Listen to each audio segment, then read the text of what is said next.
coming up. And I've been looking at this problem. I got a federal grant and I've got students for, we're calling them Ava Konahiki. Ava stands for Ancestral Visions of Aina. Konahiki, as you folks know, are people who serve the administration of the land. And so we've been doing a few things. Some of them have been transcribing land commission awards, and we're going to have them up on a website shortly for you folks to be able to get for free. And maps, we have 81 maps of the 81 Ahupua'a Oahu, going to be up on our website soon. But I was just so amazed last semester, or last fall, I started to look at the fish ponds because we're looking at maps.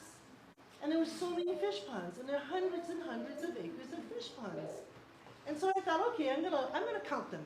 I'm gonna put them on an Excel spreadsheet, and I'm gonna name them all, and I'm gonna count them. I'm gonna see how many there are. And so far, I've got 102, and I know I haven't got them all yet. And I've got about 4,000 acres that existed here. And the reason I'm interested in that is because, for two things. One is, we probably have enough land to grow sweet potato and kalo and bananas to eat. I mean, you stop eating a lot of bread and sugar, which isn't bad for us. I mean, bad for us is not good for us. That's okay. But where is the protein going to come from? You know, our reefs on Oahu are trashed. There's hardly any fish there at all.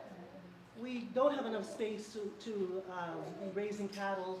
So maybe we've got chickens, we're going to have chicken farms again. So what are we going to do? Fish ponds are really the most efficient way of making protein in the world.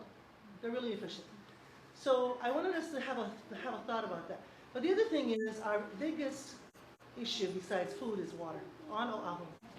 Now, I happen to believe that the way the kupuna did things, where they said you eat from your own ahupua'a, is a good way to do it. I believe that. That's how they sustain themselves and live sustainably over time. So I don't agree that we should bring in electricity from another island by the cable. If we're going to use electricity on Oahu, we should make the electricity on Oahu. They should make it cheap enough for photovoltaic on every house and on every building. And if we use more than that electricity, oh well, turn off the light. Okay? It's a real simple thing there. So I'm that kind of person. I'm a very conservative kind of person. So, especially when it comes to resources and us living on our own resources. So, and I was looking at all of that. Our aquifer is really damaged on Oahu. We're taking too much water out. We're flushing toilets with it in Waikiki. We're not thinking about how we preserve water, and we're not thinking about the recharge of the aquifer. So that's what fish ponds do. 4,000 acres of fish pond really mean 4,000 acres of recharging the aquifer. So if we went from 102 fish ponds down to 10, we have a small problem. How do we resolve that problem? Do we know what we can do about this? Oh, okay, that's fine. Would you please? Because I have beautiful maps to show. So, you know, I want us to be thinking about how we recharge the aquifer. One of the things I've learned from Kaya Duarte is that, and he's a water engineer, a PhD from MIT, and he says that you get a greater recharge of the aquifer when you make lo'i in the mountains than lo'i near the shore. So one of the ways that we could recharge the aquifer is to make lo'i in the mountain areas. So if you look in every valley and you think about how you can put lo'i up there, that would be really good. Now the other thing I learned when I was looking at fish ponds and lo'i on Oahu is that fish ponds sometimes are made into lo'i, and lo'i were sometimes made into fish ponds. And that there were a lot of inland fish ponds on Oahu, hundreds of acres of inland fish pond, connected underground to the reef, and fish ponds along the reef and along the shoreline. So that we would see reef fish swimming underground through the aquifer and coming up in the inland ponds. Yeah? Isn't that amazing? So when I was looking at all this, my students and I we had a 3-year grant, and we're in the second year. In the first year, the first thing we did is we went out to the different local districts of Oahu. We wanted to look around. So we take a look. Okay, where's the boundary? We can see it on the map. Can we see it on the land? Where's the boundary here? Where's the ahupua'a? And as we came along and looked at ahupua'a boundaries, and we looked at fish ponds, especially I figured out in Kane'ohe, it seemed to me that the reason why part of Mokapu is in He'eia And part of Mokapu fish ponds are in Kaneohe is because the source of the water is Kaneohe and the source of the water is He'eia. Yet our kupuna knew that ahupua'a are not land management areas, they are water management areas. So, I study a lot with Pua Kanahele, and she's my kumu, and I just think she's the most brilliant person I ever met. I'm really excited. And I said, Pua, guess what? I found out that Ahupua are not land management. They are water management areas. She said, well, of course they are. I said, but it's not in any book. I read every book. It's not there. Okay. And her answer to me is, Nicola, go on the land. Okay, so I obeyed my kumu. And we go on the land and to take a good look. The other thing that Pua says that I would like us all to be considering is that mountains are the source of water. Why does she fight about Mauna Kea so much? Because Mauna Kea is the source of the water on the island. So then I was looking again at the map in Kaneohe, and there's a fish pond called Haliko. And there's a little pool called Haliko. It's not connected. It's not the Haliko fish pond because Haliko runs from the mountain to the sea. That's not. It's a lele. But it's a pool. So I was thinking, wow, what if that pool is the source of the fresh water in Haliko? Because the other thing that we've learned is every fish pond has to have a source of fresh water, and it's usually a spring connected underground. Okay, so when we get this up, and I know we will eventually, I want to show you pictures of one of the fish ponds we looked at last fall was the one in Hawaii Kai. What's the old name for Hawaii Kai? Before Kuli'o. Mauna Lua. Okay, two mountains, Mauna Lua. And what Moku district was Mauna Lua? It was in Waimanalo, but that's not a Moku, that's a Ahupua. Ko'olaupopo. And then when we were studying, one of my students did a whole workup on, Lilinoe Lindsay did this whole thing on Mauna Lua Fish Pond. There's another name for it. Yeah? Papa is one, but there's another one too. Something. Ahupua? Yahupua, I think. And she found out that the old folks said, not only was that pond the biggest pond in the Pacific, 532 acres of fish pond. Okay, this is a test. I'm going to ask you guys later at the end. How many acres? 532 acres fish pond. And look what Kaiser did. Made it into a marina for rich people, not no more fish. Oh, okay. But that marina, or that fish pond, as it was before, was connected underground to Ka'elipulu and Kawainui and Kailua. And the fish used to go from Mauna Lua to Ka'elipulu and Kawainui certain times of the year, and they would come back other times of the year. People knew that. So I'm like, okay, does that mean then that Mauna Lua fish pond is in the district of Ko'olaupoko because the kupuna understood that the Moku boundaries are really subterranean water management boundaries? If the Ahupua'a are surface water boundaries, surface water management boundaries, then would not the Moku districts be underground? Why 6 Moku? Why is it like that? And when we look at Waianae, why does Waianae go all the way to Ko'olau? Because that's where they are. Waianae Uka goes all the way up to Ko'olau. I think there's a waterway that comes from Ko'olau into Waianae. Remember Paul said, comes from the mountain. So, come. Can you fix this for me? No. Oh. I can probably go run and get one from the halal. So you can Okay. see it and stick it in the back of the phone. Okay, because I've got a really huge, I've got 6 PowerPoints. Yeah, because for some reason it's not connected to this computer or the projector. Yeah. So I gotta use this one? Okay. Okay, so I don't have a jump drive that can carry that much. Cool. Okay, I can probably try it. I got one. Huh? Is it clean? I don't know. No, is it completely empty? Because it's a lot of stuff. I don't know what's on this. Maybe I have an empty one. Follow mine. Wait, here we go. Wait, I think, try this one. Oh, this is a Wimmer jump drive. There you go. I think it's something, I need, let me go. Come on, my folks, so stop, sorry a bit. On Molokai with the fish pond, so I understand what you're talking about. And where I live, there's all the fresh water, Uh-huh. that feeds into the fish pond. Underground, no? Comes up Yes. underground. I- And so it probably comes from the mountain. Yes, yes, yes. And we do have, like how you said, by Coconut Grove, we have where the fish come from under the ground to the freshwater fish pond. Yeah. Yeah. Oh. Yeah. How many freshwater fish ponds do you have in Molokai? Actually, well, you know, there's quite a bit, but I know of three that is very active.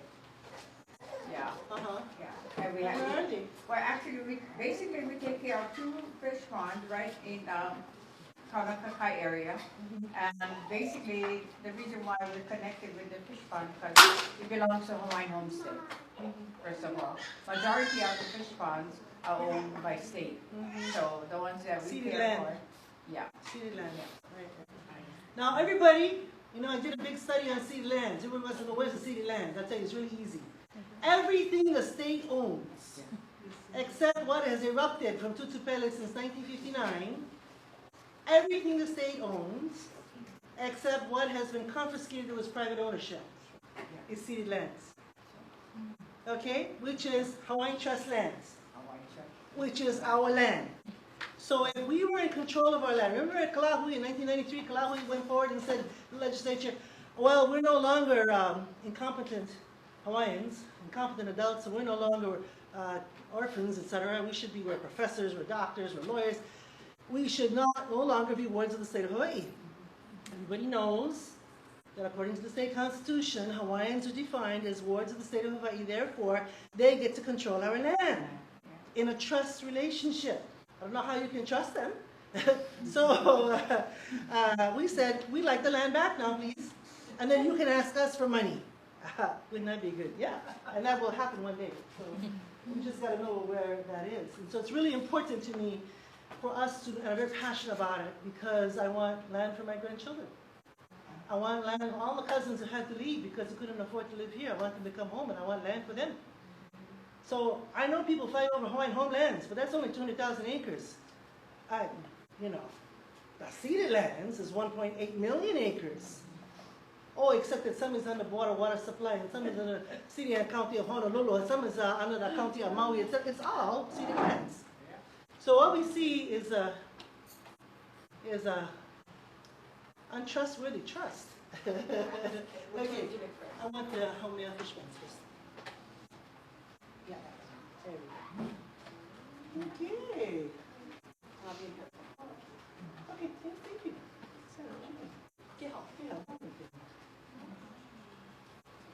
Okay, I'm going to start with the pulley.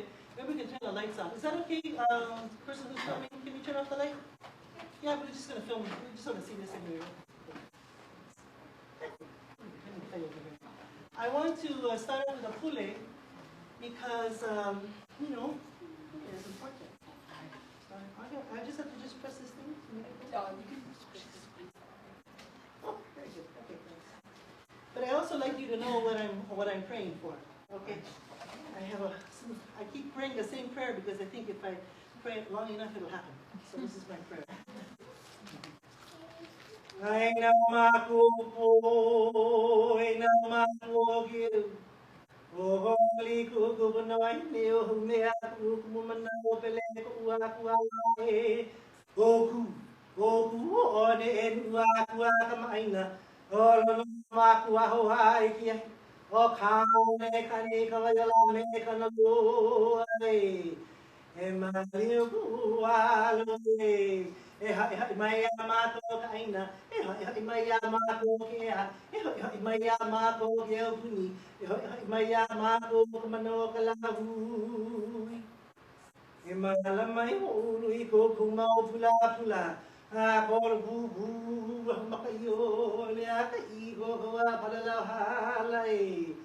E palaina me paue, mama uala. Mahalo. Okay, I'm going to go past this stuff here and I'm going to go straight to the net. So I like to talk about Wahine Kuhinapapa. I like to talk about ancestors. I like to talk about the gods, the female ancestors. Puakana says don't talk about them as gods, talk about them as elements. It's okay, elements. All right, let's put that into elements. Now I was talking to you about water management. and how we cannot grow food on Oahu unless we understand water management. And then I was thinking, so where do we find out all the ancient things about water management? And when I looked at all the things that we know in Hawaiian mythology class, it seemed to me that the akua most closely associated with water management are mo'o, especially the mo'o wahine. So I'm going to talk a little bit about mo'o wahine and their relationship to fresh water, to fish ponds, to ocean water. And I want to talk about Haumea, who is a mo'o wahine. Yeah. Okay, so she's a mo'o. Talk about what we know about her and what we understand from her. So, you know, what we know about Haumea, and this is the place where she lived. This area here is Kualoa, and the cliffs on the right-hand side are called Paliku, and this is where Haumea lived. Right? Haumea is a goddess of knowledge, of childbirth, of politics, and war. And I want to look at the knowledge part of it today. So that we see from her lineage comes the Maui chiefs who were navigators and sailed all around the world. We also see the Lolo priests, Lolo Makahiki, the Lolo of Makahiki, and the Akualoa god starts at Kualoa. Oahu, I think, is the place where Makahiki first started. And so that is, Lolo is part of the Paliku lineage. The priests of Lolo are called Paliku. All of this has to do with Haumea here. So she is a goddess of knowledge. And we hear this phrase for her, Haumea Hanau Makalolo. That is, Haumea who gives birth from the brain. And in the Kumulipo, she gives birth to various goddesses from the brain. But what comes out of our brains are ideas. And that's what she's giving birth to, ideas. So there's all different ways of looking at the world that comes out of the Haumea lineage, that Paliku lineage. Yes, so Haumea Hanau Makalolo. And one day I realized, wow, so this is the kind of knowledge that actually does come from Haumea. Let's see. What else do we know? We know that there are 3 papas, and many of you have been to the Papaku Makavelo workshops that Kua Kanehele and her team have done, and this really is back to their work. When you look at the Kumulipo, it talks about Haumea, it talks about Papa Huli Honua, Papa Huli Lani, Papa Nui Hanau Moku. These are the 3 different ways of looking at the earth. This is a way of knowledge, of classifying knowledge. So Papa Huli Honua is the one who seeks to understand the earth, like Pele. Not just the goddess, but the Pele itself, the volcano. Or Namako Kahai of the ocean. And then we have Papa Huli Lani, who seeks to understand the heavens. Like Hina, woman of the moon. Hina is a Haumea projection. She's in the moon. She's not on the earth, she's in the moon. I like to always quote my friend from Tahiti, Hepua Bordes of Tahiti says, Hina rules the nights of the moon. Hina represents the teachings of the lunar calendar regarding what nights to fish and farm. Hina teaches the movement of the moon through the sky. So all that knowledge about fishing and farming, which you have to know in conjunction with water and water management, comes under this kind of idea, under Hina. So the moon calendar is something we learn from Hina. We learn what nights of the moon to do things, when the men go to the temple to worship various gods. Hina teaches her son Maui how to fish up the land and to slow the sun. Oh, spell land. And how to slow the sun.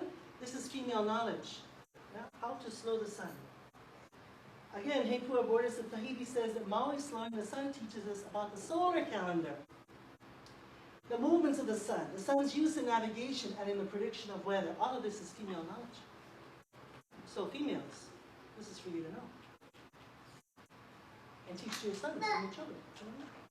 Papa Nui Hanau Moku, Papa great in the birthing of all things. And of course, then we come to what gives birth most frequently is the Ukuko'a, the coral polyp, which is the body of Hina. So Hina of the moon, Hina of the reefs, Hina of the coral, Hina of fertility, that's all of us. You know, Hina, some places they say Hine, some places they say Wahine, that's who we are. So the coral reefs are the body of Hina. This is why women do inshore fishing, but this is also a place of mo'o. The reefs are a place of mo'o. We're going to see a lot of fish ponds built along the reefs where different mo'o rule. Haumea, of course, is a goddess of politics and war, and there are various war gods that were made from her body. And then we also know that she's a goddess of childbirth, that the hau flower is used to make birthing easier. She is the Mo'o Wahine, the lizard goddess. Now this is a Maori painting, but I like to use it every time I acknowledge it's a Maori painting. I just think it's one of the most fierce, fabulous mo'o I've ever seen. But this mo'o, especially on Oahu, is often female. Oahu is the center of female power in the Pacific. In the Pacific. Sometimes the mo'o is a woman sunning herself, usually by a body of water. She's a woman with attitude. And of course, we always tell our sons, don't go with that woman, that's a mo'o. Don't sleep with her. Don't do that. Don't children with her. But then we find out all of us are a little bit mo'o. We would never have grandchildren. But I think, because, we all have attitude. But the story about Mo'o Wahine is that they would often seduce human men, and after they were done with them, they would drown them. Because they didn't want them to sleep with anybody else. You often hear in my lectures about Hawaiian sexuality, moi aku, moi mai. Oh, not this time. So she's usually by a body of water, such as Kane Kawai'ola, who is the female Kane, goddess of fresh water. That fresh water in which we grow the kalo, our sacred ancestor. These are all areas. And of course, Haumea, the goddess of fish ponds, who's also known as Kalaipahoa, the goddess of death, because as we always have heard from our mothers, I brought you into this world and I will take you out if you do not obey. So, Nawahine Mana, powerful Hawaiian women. Nawahine Haumea, daughters of Haumea. Is it really almost 3 o'clock? Is that right? Yeah. Oh, yeah. Okay, I'm running on. So this female rule began on Oahu, and it begins where Haumea was born in Nu'umealani, sometimes called Nu'umehalani, in Nu'uanu, and it's kind of where that star is. It's on the cliff. Let me see if I can get it. Here we go. This is a map of Nu'uanu with Nu'umehalani. And if you go to the Oahu Country Club, see where those tall trees are, that's where we find the birthplace of Haumea. And actually there's a heiau up there. There's remains of a heiau. And Kamakau says it was the first haleopapa. Do you know that we are the only women with haleopapa in the whole world? Aotearoa, they don't have. Tahiti, they don't have. Rapa Nui does not have. Marquesas does not have. Only us. Only Hawaiian women have a special temple where women go to worship female gods. So that's pretty powerful. And it begins here in the cliffs above Nu'uanu.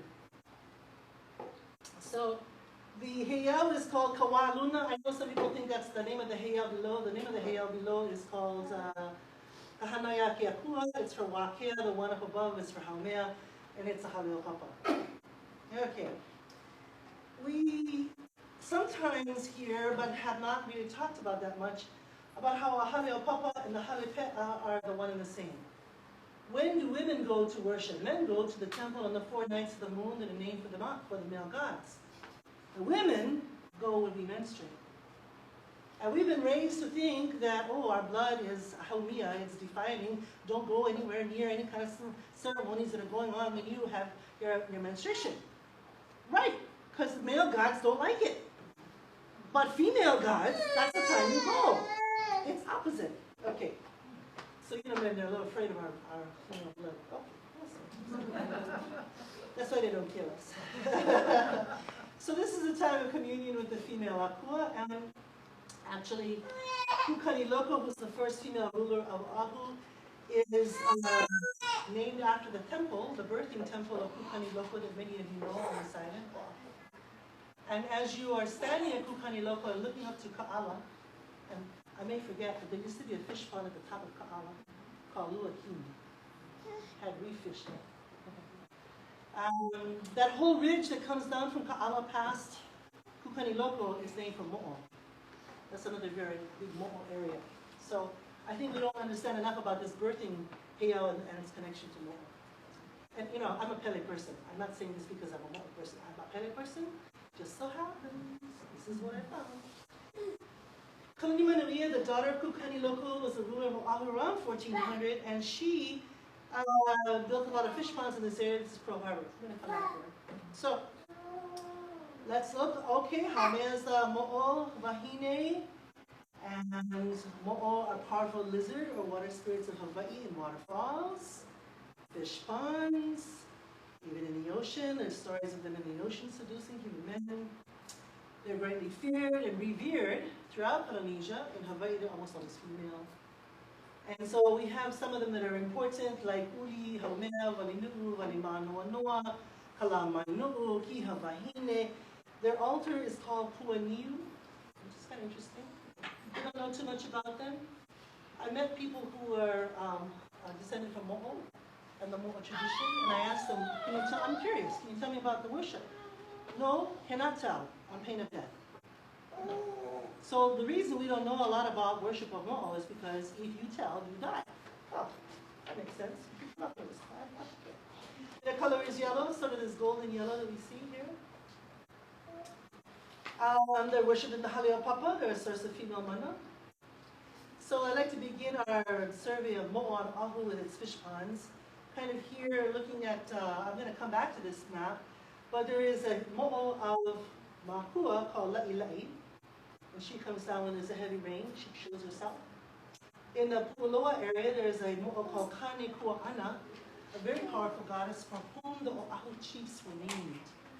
So when you look at Oahu genealogies, you'll find all these Kane names. And if your last name is Kane, or if your cousins are Kane, or you have any Kane names, I'm sorry, you're Oahu. You are. And it's usually the females that were called Kane, some other female chiefs that were called Kane. So like Kane Kua'ana, there's a lot of Kane names you'll see in Oahu genealogies. And I think they're being named for her because chiefs are named for the gods. Okay, let's leave the lecture. In Kona, we see a lot of fish ponds. We're going to come back here in a minute. I wanted to just put this up here in Waikiki. All the fish ponds you see at the bottom of this map is where Fort DeRusi is today. We're all filled in. And all this is all, let's see, Kiki and Mo'iliili, Kapahulu. All of those blue lines are all white. And all of those were Lo'i in there before. When you look up at the top, you see some kind of almost rectangular things. Those are freshwater pools that we're going to see some pictures of later on. One was named Maui, but another one was named Mauoki. And the Mo'o of this area is Mauoki. When they put University Ave through, they filled in those fish ponds up at the top. And there are stories about how after they filled them in, they would have sinkholes. One of the restaurants had a sinkhole. And the fish would come up into the sinkhole. There's water and fish. So the restaurant, no doubt Chinese restaurant, would catch the fish, cook them, and feed them to the people who came to the restaurant. But see those, how far away they are from the ocean? They're connected underground. Is that cool? Yeah, I only learned this a year ago. I'm just totally amazed. And here's some other better drawings of those fish ponds. We'll get back into that here. So here's Kuapa, 532 acres. Largest fish pond in the world, I was saying, but maybe it's only in the Pacific. I hear they got pretty large fish ponds in Southeast Asia that I didn't know about, so maybe I gotta go look at that. But this fish pond is truly amazing in that we don't find fish ponds like this anywhere else in the Pacific, only in Hawaii. And really, foremost on Oahu, secondly on Molokai, we have some fish ponds in the other islands, but 102, that's a lot. Okay, we find them in around the island. I'm going to stop that one right now, and I'm going to go to, how do I stop and get out of this? Escape. Escape? Where's escape? Oh. Thank you. Okay, I want to go to, I'm going to close this. Oh. So let's look at some fish ponds. And I'm going to start in Ko'olaupoko because that's where the Makahiki started. So here's a 1909 map, a set of maps that I found in VLNR, which are going to be available on our website shortly. of the different fisheries of Oahu. 1909, Americans are counting up everything that's here. These set of maps were done actually by Montserrat. And so we're going to start here at Kualoa because I want to walk in the footsteps of the ancestors and understand why Makahiki starts there. And what are they learning? And why are they doing it there? And you know, if Makahiki is a time when Konahiki get replaced if they don't do a good job, then what's the relationship that goes on between the god and the people, production of food, and the administrators? How do you administer the land properly, and it's actually the water properly, in order to increase the efficiency of food production? Female Hanau. Okay? It's all your work. It's work for you folks to do. Okay. So for Ko'olaupoku, there were 23 fish ponds, 1,837 acres. Yeah. Here's kind of an overview of Ko'olaupoku. That doesn't include Kaneohe Te Waimanalo.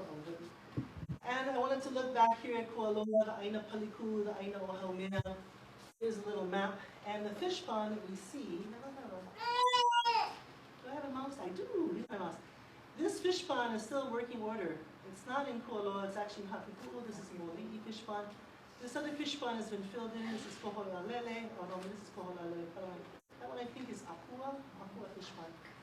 And this is a map from sites of Oahu that I'm not supposed to show, but it's clearer, you know what I do. But here's the 1909 map.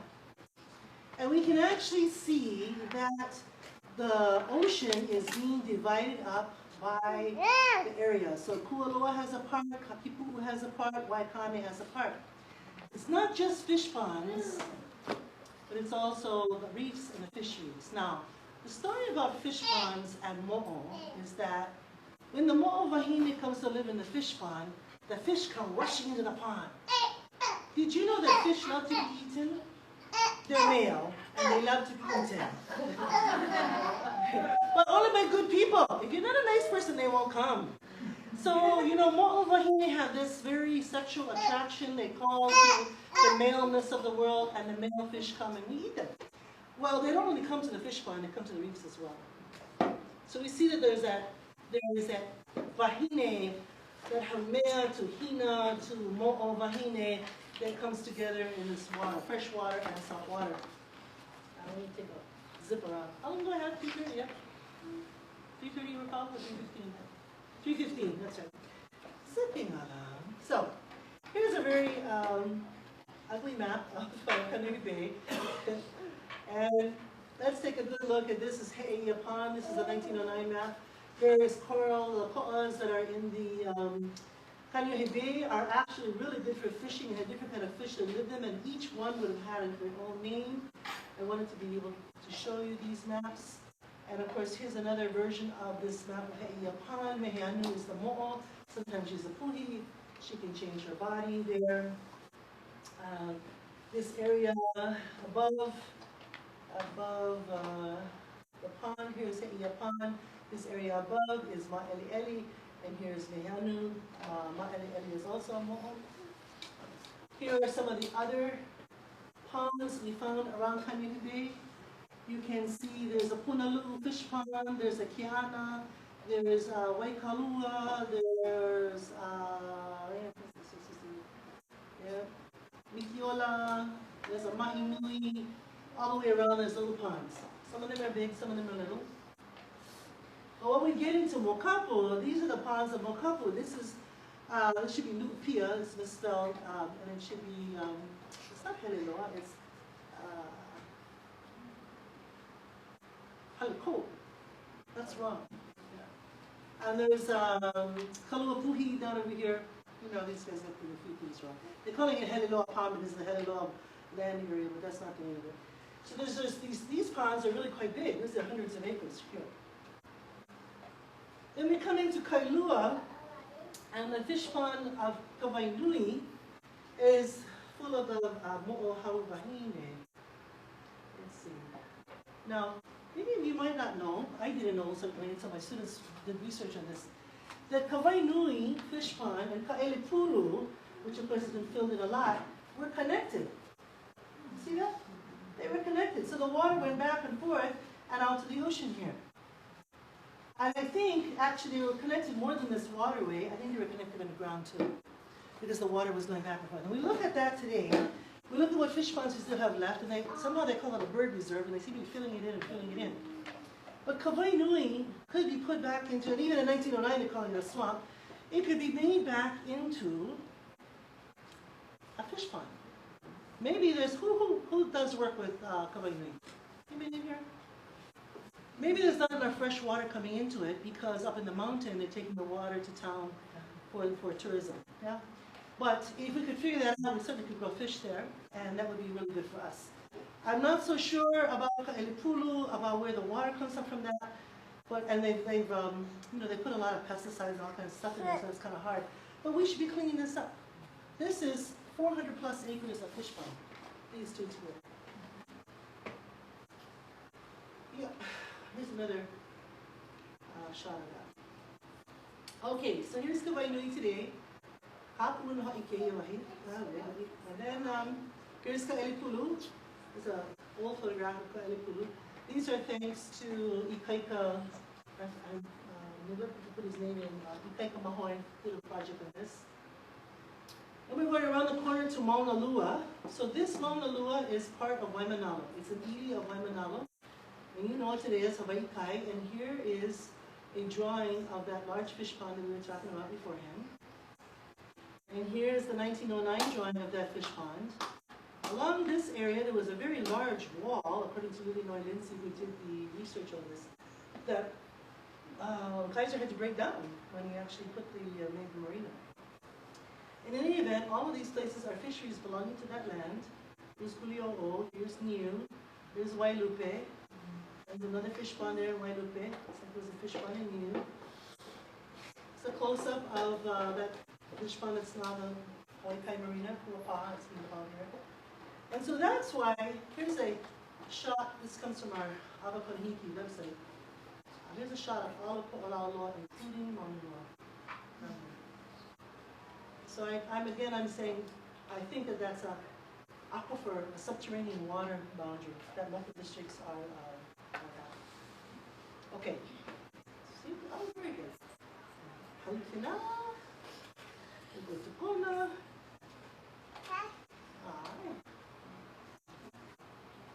Kona, we have 39 fish ponds, 1,010 acres of fish pond. This is a map of Kona district, and we're going to start, we don't have a lot of stuff over here. We're going to start here at Diamond Head. This is from the 1909 maps, and you can see how the fisheries are divided up and what their names are. I'd like to just mention that this place is called Kaneloa, that's just fronting Pilani Park. What's that called today? Queens Beach, thank you. The reason Kaneloa is interesting is because all of the Manoa area, we have Waiakeapua at the top. Waiakeapua has to do with Kane and the making of Ava. Then we have Kanevai, kind of close to where Hawaiian Studies is, and as you come down from there towards the ocean, we have this place called Kaneloa. And of course, Kane and freshwater are two things that go together, although it's a female Kane that is in charge of that. I want you to notice that this is all river here. These are rivers. Let's see if I get a better shot of that. Yes. So here's the fish ponds that are now at Port Delusi. Here's the river waterways that were there before we had the Alawa Canal, which didn't have a lot of money from. And here's Apuake House Stream. This is where Moana Hotel is there. And here's a close-up of those ponds and some of the ponds that are inland. And here's another inland pond. Actually, I don't even know the name of this one. It's not on the inventory. As we come along to, well, this is upland. This is the area where, here's Maoki. And this is where we're coming up towards University. And this is what we used to look like. So this is all the duck ponds and the fish ponds. Maoki was the Mo'ovahine of Monroe and Waikiki, and was worshipped with the heiau of that name. So the Maoki heiau is where the University of Auckland is today, or was where the University of Auckland is today. Then when we're looking at that, we see Maoki is actually in charge of all that water. Inland, coming down in Hawaii, in the Lo'i, and in the fish ponds. And here's a close-up of those fish ponds. So this is Fort Tarusi area, and this is going towards Ala Moana area. And when I was a kid, my mother always used to talk about how Ala Moana used some duck ponds when she was small. She's 92 now. So when she was small, it was all duck ponds. I was like, duck ponds? What are these duck ponds? Well, actually, this is the Ward Estate. And that's the inland pond there. Now we're going to go Mauka this area. We're going to go back to Nu'uanu. And let's take a look at the mo'os of this place. We know about Haumea, the woman of Nu'uhalani. But there's also Mo'oinanea, Uli, Haumea, Valinu'u, Valimanoanoa, Halamainu, all in Nu'uanu. Heavily watered place used to have lots of lucky there before. In fact, the waterways were so great in Nu'uanu, you used to be able to paddle a canoe from Honolulu Harbor all the way up to where St. Francis Hospital is there, into Pu'ulani. So the waterways there were extensive, and they have to do, not surprisingly, they're involved with these kinds of Here's Kunawai Pond in Eliha, and it's the home of Mo'oinanea. I went there with my students, I think it was last July.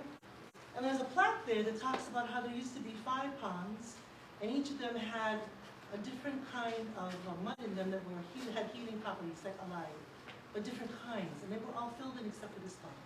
So mo'o and healing and medicine and the waters that can heal you are all to go for.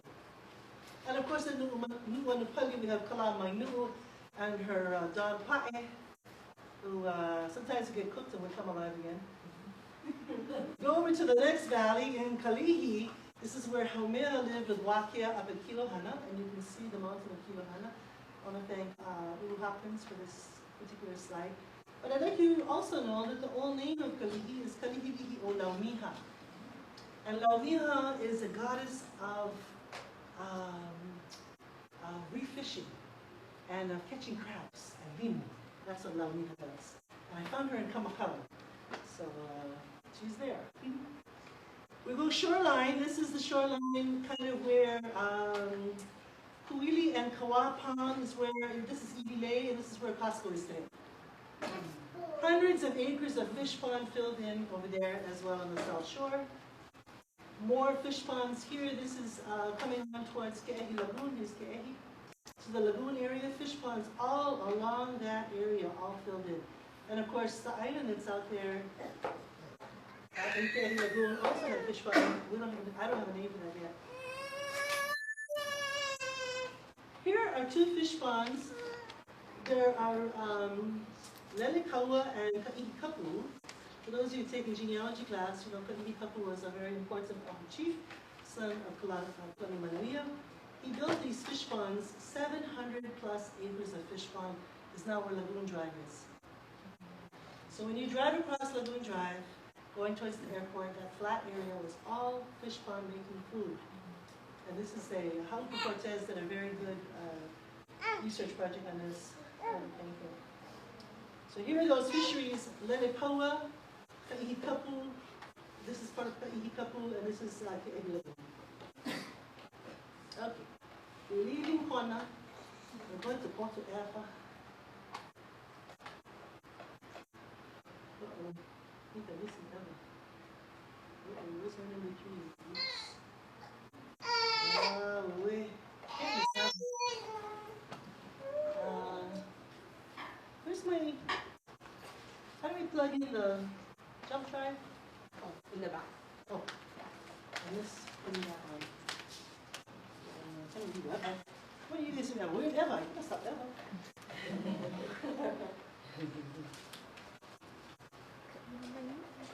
Mistake.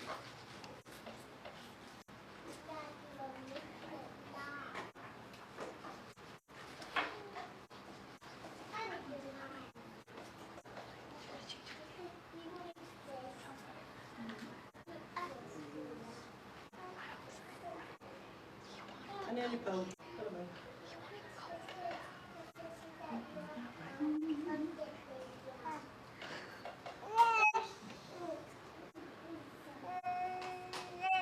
Kona and Eva. Wa'anai, Waialua, Ko'olauloa, not that much. That's what I'm going to show you, Eva. these are associated with mo'o. So one of the things we need to find out is how were those things taught? What was taught? What do we know about water? And one of the people that comes from this mo'o tradition is Nakulina. She was actually in charge of what became the Board of Water Supply, the Kingdom Water area. Is that okay?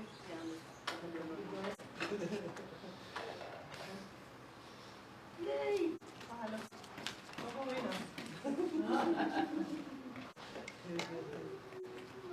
Okay, Eva has 31 fish ponds, 1,206 acres of fish pond. And what you know most about this is this area here. This is Pearl Harbor. The biggest fish ponds that I got colored in blue, they're Eo and Hanau. But there are fisheries all along this area. The mo'o wahine is Wahine Kuhinapapa, as I said before. Here we have a colored in area. So this is the white is the land, and all of the things that are in color have to do with fisheries or fish ponds. And this is a place where Kuhinappa's daughter, Kalai Manuia, liked to live and build ponds. She was very important in building fish ponds. This is one area a little bit closer, Moku'ume, and you can see these fish ponds along here. Some of them are inland. There's an inland fish pond here. There's some along there. I don't know the name of that one.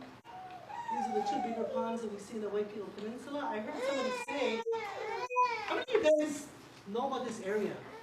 Anybody work around here? I heard somebody from the military say that they had fish ponds. So yeah, I didn't even know. I think we need to take a tour, right? Or is it still active? Well, yeah. Well, they said that they should take care of them. So there might be two fish ponds I don't know about. But I'm sure that when Kalahui gets its way and we close the military base at Mokapu, we should close the military base at Pearl Harbor and take all these fish ponds out. It's cheaper if they're in California, you know. I want to save this money. And then when you look at the entrance to Pu'uloa, this whole area too had fisheries, and there were well-known areas for different kinds of fishing. Of course, Pu'uloa, everybody knows, is known for its momi, its oysters. Okay, well, there was only one fish pond, 1 acre. 14 is gone already, but we do know about La'ila'i, the mo'o wahine of Makua. Here's the different fisheries. The fisheries are quite well developed as they still are today. It's probably one place to get fish left on this side. And as we go around the corner to Wailua, out to now, almost home, we're going to end up with Wailua and Ko'olaula.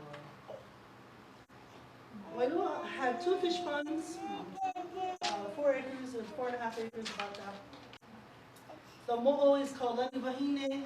She's a Uko'a pond. And in the Pa'ala'a area, which is on the bottom. This is the aerial view I got off the web, but it's not a very good. You can't really see the ponds in here. Going to Ko'olaula, there's 5 fish ponds, 16.5 acres of Ko'olaula ponds. And we started Haumea Bay with the fisheries, lots of fisheries, lots of different kinds of fisheries, but not that many ponds of farmers. Although Kaluanui is very famous for its mo'o, and this is, I don't know if her name was Kaliuwa'a, but this area in the back is called Kaliuwa'a, and in holy times it's called Sacred Falls. Sacred Falls, it's closed now, don't go there. But when I was a child, you know, in Kahana, I grew up in Kahana, and there's nothing to do in Kahana because before, you know, the mountains are so high, you couldn't really get television. And especially if the wind blew and the antenna fell down on TV. So we used to walk from Kahana to Kaliuwa'a for something to do. Yeah. We went up to the mountain. Everybody would tell us to be very quiet, don't make noise. And we go there, and the pond is very cold. And the test is, you know, you put a piece of tea leaf on the top of the water, and if it goes down, you cannot swim. No, because the mo'o is there. But if the tea leaf floats, you can swim. Because they didn't tell you that the first time you go in the water, you must have a heart attack. Okay. That's a very mo'o place up there. And then we come to Kahana. And Ka'awa, and we're back to where we started. This is our quick trip around, our makahiki trip around Oahu. And you can see that in Kahana, we know about Huilua Pond. It's still there today. There was another pond on this side, kind of where the coconut grove is. I think they filled it in. And there's a great waterway through there. I mean, Kahana could feed lots of people right there. So much food potential and so many old looking there. But notice that when you come around from Kahana, there's the Makawa fisheries area and the Ka'awa fisheries. Now, why am I pointing out a reef to you? Because when I was a child, the reef was our refrigerator. A lot of people didn't have electricity. They didn't have icebox. Nobody used the icebox. They went to the reef. When it was low tide, nobody went to work, nobody went to school, they went to the reef. It's time to get food. So each of these areas are being drawn out by Montserrat in 1909 because of the potential for fish and for making money for the American government. Isn't it wonderful? American capitalists. They want to know exactly how much fish they can get from our islands. And it's good because now we have a report. It's from the COGS report. And so these maps are available in DLNR. Pretty soon they're going to be available on our website. And that brings us back to the island of Oahu. And and I didn't get to print out this too. Here's the Wahine coming up to Ko'olau. I'm sure that there's that pathway is there because there's a waterway there that comes down into Wahine. So when we look at where the water sources are, the Ko'olau Mountains, water sources for Ko'olau Poko, water sources for Kona, water source for Ewa, for Ko'olau Loa, for Waialua. Of course, you cannot discount Waianae, especially since there was a fish pond at the top. How many people knew the top of Ka'awa? Yeah, did you see a fish pond up there? Hulu. Okay, well, it used to be pond. And the pond was called Luakini. Interesting, huh? Here we are. So what does this mean to us today? What does it matter to us for women? Well, 102 fish ponds, 4,075 acres. These are the legacy of the mo'o, Wahine. The Wahine Haumea, the daughters of Haumea. Of course, Tuolani and her Makawalu team. Oh, let's spell her name. Things that she learned from her own mother. Things that she learned from people like Yolani Luahine, because in the chants are great knowledge for us to learn and to understand. So we have people who have been educators, we have people who fight for sovereignty, we have people who are, both hula people as well as political organizers.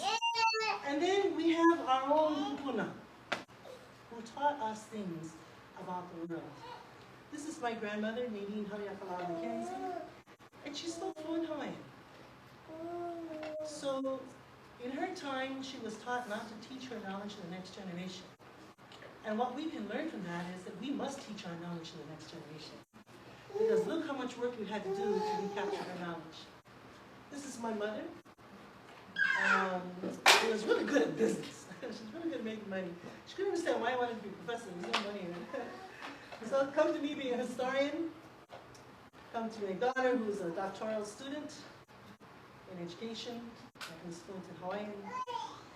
And come to my granddaughter, little Haena. All the things that we know as women and all the ancient knowledge that we should know again as women really tied into the future for our children and our grandchildren, because if we don't manage the water, who will? So, I'll open up the questions.